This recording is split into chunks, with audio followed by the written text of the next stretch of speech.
Hello दोस्तों, स्वागत है आपका आपके पसंदीदा यूट्यूब प्लेटफॉर्म पे, जहाँ पे आज आप रोज़ जो है आर्टिकल्स, नए आर्टिकल्स को डिस्कशन करते हैं हम लोग साथ में मिलके, जो कि आपके एग्ज़ाम ऑफ व्यू से बहुत ज़्यादा इम्पोर्टेंट होता है, जो कि प्री और मेंस के लिए। तो आज का जो टॉपिक हम लोग डिस्कशन करने वाले हैं, उसमें से कुछ प्री के इफेक्ट आपको देखने को मिलेंगे और कुछ ग्लोबल गवर्नेंस वाला जो है आईआर से रिलेटेड भी आपको देखने को मिलेंगे, जो गवर्नेंस का हिस्सा है वो भी देखने को आपको मिलेगा। तो जल्द से जल्द जुड़िए और मुख्य रूप से अपने ग्रुप में शेयर कीजिए, ताकि हम लोग मुख्य रूप से जो आर्टिकल्स है हम लोग शुरू करें।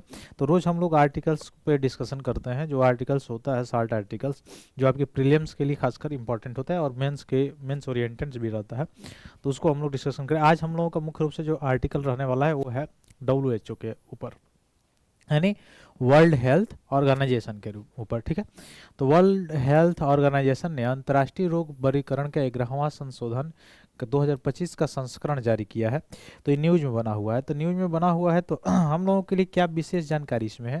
पहला चीज़ तो हम लोग जानने का प्रयास करेंगे WHO के बारे में पूरा, फिर WHO में कितने सदस्य हैं, कितने मेंबर हैं, कितने कंट्री मेंबर हैं, उसके बाद से इसका हेडक्वार्टर कहाँ है, कब इसकी स्थापना हुई थी, ये सारी चीज़ें पहले हम लोगों के लिए बहुत इंपॉर्टेंट है।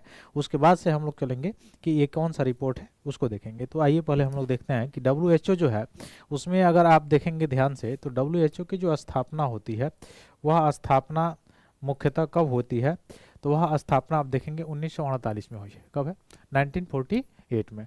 तो यूएन की एक संस्था है, 1948 में इसकी स्थापना हुई थी और इसकी 1948 में स्थापना। इसमें मेंबर्स जो है 194 मेंबर्स हैं, 194 इसमें सदस्य हैं और लगभग 150 कंट्रीज में ऑफिसेज हैं इसके और 6 रीजनल ऑफिसेज हैं इसके। ठीक है, तो याद रखिएगा।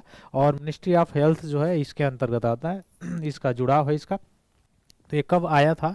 तो ये आया था 7 अप्रैल 1948 को। ठीक है, तो 7 अप्रैल 1948 को WHO वर्ल्ड हेल्थ ऑर्गेनाइजेशन जो है बना था और प्रतिवर्ष जो है वर्ल्ड हेल्थ डे इसीलिए 7 अप्रैल को मनाया जाता है। तो प्रीलिम्स फैक्ट हो गया। हेडक्वार्टर इसका अगर देखेंगे आप तो जेनेवा स्विट्जरलैंड में है। 194 इसमें मेंबर स्टेट हैं, 150 कंट्रीज में इसके ऑफिसेस हैं। तो ये याद रखिएगा कि 7 अप्रैल 1948 में इसकी स्थापना होती है। आगे अगर हम लोग बात करें इसके बारे में, जो इसका जो हेडक्वार्टर है वो हेडक्वार्टर कहाँ है, तो आप देख सकते हैं इसका हेडक्वार्टर है कहाँ पे, जेनेवा में है, स्विट्जरलैंड।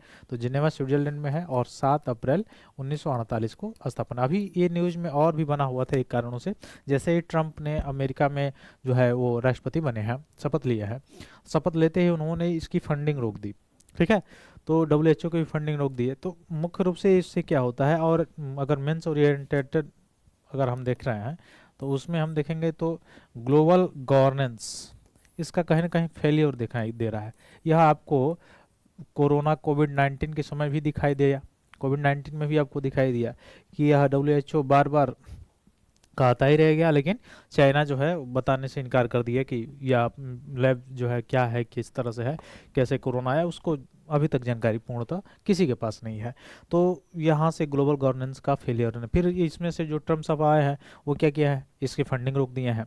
तो कुछ जो है इसमें, हालांकि एक इसमें रिफॉर्म की आवश्यकता है। ठीक है, तो इसमें रिफॉर्म की आवश्यकता है। जो कुछ जो मेजर कंट्री हैं जो इसमें कंट्रीब्यूशन है उनका, उनमें रिफॉर्म की। तो अभी हम लोग देखे थे कितने इसमें कंट्री हैं, कि इसमें कंट्री जो है मुख्य रूप से हम लोग देखे थे कितनी कंट्री हैं, तो 194 इसके में कंट्री जो है मेंबर हैं, जिसमें से 150 देशों में इसका ऑफिसेस है। ठीक है, तो यह मुख्य रूप से विश्व स्तर पर जो भी बीमारियां होती हैं। अच्छा, ये भी चीज़ आप याद रखिएगा कि 2030 में इसने WHO ने 2030 में क्या किया है, तो 2030 में लक्ष्य रखा है, टारगेट रखा है किसका, टीबी टीबी को हराने का।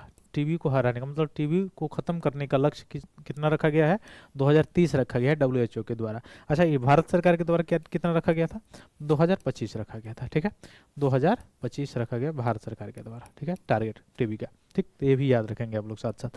चलिए, तो अब देखते हैं हम लोग क्या ये न्यूज़ है, क्यों बना हुआ है। तो यह मुख्य रूप से संस्करण जारी किया गया है 2025 का, इसलिए न्यूज़ में बना हुआ है। तो देखते हैं, विश्व स्वास्थ्य संगठन ने अंतर्राष्ट्रीय रोग वर्गीकरण का 11वां संशोधन जो है 2025 जारी किया है। ठीक, तो इस बीमारियों से रिलेटेड देखा जाए तो WHO क्या है, एक प्रमुख विश्व स्वास्थ्य संगठन का एक प्रमुख उत्पाद है यह, जो देश स्तर पर और विश्व भर में स्वास्थ्य प्रवृत्ति और आंकड़ों की पहचान के लिए काम करता है। आईसीडी विश्व स्वास्थ्य संगठन के 14वें सामान्य कार्यक्रम का आधार है, जिसका उद्देश्य क्या होता है कि स्वास्थ्य संबंधित जो सतत विकास है, एसडीजी है, उसको क्या करना, सही दिशा में प्रगति लाना, तेजी लाना, असमानताओं का समाधान करना और प्रासंगिक राष्ट्रीय स्वास्थ्य लक्ष्यों को प्राप्त करना होता है। तो मुख्य रूप से इसमें आप थोड़ा सा कनेक्ट कर लेंगे, केवल प्रीलिम्स के टॉपिक ये में बना हुआ है, ठीक। और इसमें यह जो प्रमुख इसमें संस्थान की जिसका किया गया है उल्लेख, आईसीडी, ठीक है। तो इसकी रिपोर्ट को कौन देखता है, तो डब्ल्यूएचओ देखता है, ठीक है। आगे अगर देखा जाए तो इसमें है कि आईसीडी के साथ ही रिपोर्ट और कोडित आंकड़े के माध्यम से दुनिया भर में मानव के रोग, उनकी डेथ जो हो गई, जो सीमा, कारण, परिणाम, इस सब का ज्ञान प्रदान करता है, ठीक है। और मृत्यु प्रमाण पत्र जो है उसके लिए मुख्य आधार क्या है, सांख्यिकी जो है, ये सारी चीज़ें काम करता है। भारत में अगर देखा जाए तो केंद्रीय स्वास्थ्य खुफिया ब्यूरो सीबीएचआई जो है वो क्या करता है, स्वास्थ्य और परिवार कल्याण मंत्रालय का तहत एक एजेंसी है जो आईसीडी से संबंधित है। तो आईसीडी से संबंधित भारत का क्या है, एक एजेंसी है जिसका नाम है सीबीएचआई यानी केंद्रीय स्वास्थ्य खुफिया ब्यूरो, जो स्वास्थ्य और परिवार कल्याण मंत्रालय के तहत एजेंसी है, कार्य करता है, ठीक है।